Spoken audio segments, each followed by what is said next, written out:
बिहार विधानसभा चुनाव में सरगर्मियां तेज होती जा रही हैं। 28 अक्टूबर से पहले चरण के लिए मतदान होना है और आज से तीसरे चरण का नामांकन भी शुरू हो रहा है, जिसमें 78 सीटों पर मतदान होगा। 13 अक्टूबर से 20 अक्टूबर तक कैंडिडेट अपना अपना नामांकन दाखिल कर सकेंगे और 23 अक्टूबर को नाम वापस लेने की तारीख तय की गई है।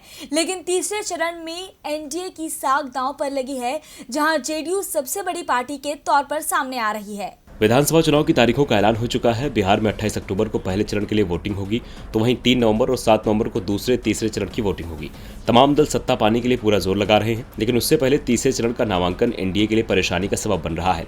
दरअसल तीसरे चरण में 78 सीटों पर मतदान होना है। तीसरे यानी आखिरी चरण में जिन 15 जिलों की विधानसभा सीटों पर चुनाव होना है, उनमें पश्चिमी चंपारण, पूर्वी चंपारण, सीतामढ़ी, मधुबनी, सुपौल, अररिया, मधेपुरा, किशनगंज, पूर्णिया, कटिहार, सहरसा, दरभंगा, मुजफ्फरपुर, वैशाली और समस्तीपुर शामिल हैं।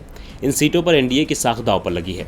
नीतीश कुमार से पिछले 15 सालों का हिसाब विपक्षी आरजेडी मांग रहा है, तो वहीं सत्ताधारी एनडीए आरजेडी से उसकी 15 सालों तक चलने वाली सरकार का हिसाब मांग रहा है। तीसरे चरण में जेडीयू के पास सबसे ज्यादा सीटें हैं। कुल मिलाकर एनडीए के पास 78 में से 45 सीटें हैं, जिसमें जेडीयू के पास 25 और बीजेपी के पास 20 सीटें हैं। बात करें महागठबंधन की, तो आरजेडी के पास 18, कांग्रेस के पास 10 और 5 अन्य को सीटें मिली थी। अब देखा जाए तो अगर नीतीश कुमार यहां 10 सीटों पर दोबारा पुराने मंत्रियों को उतारते हैं, तो नीतीश सरकार के 10 मंत्रियों की साख दांव पर लगी है।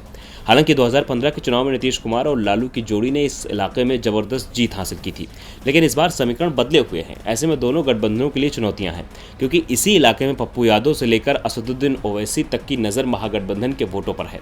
तो देखना होगा कौन अपनी साख बचा पाता है। डीबी लाइव की रिपोर्ट। हमारे चैनल से जुड़े रहने के लिए YouTube पर टाइप करें DB लाइव, सब्सक्राइब बटन को क्लिक करें और बेल आइकन को दबाना न भूलें, ताकि खबरें आप तक पहुंचती रहें। देखते रहिए DB लाइव, क्योंकि यहाँ हैं खबरें लगातार।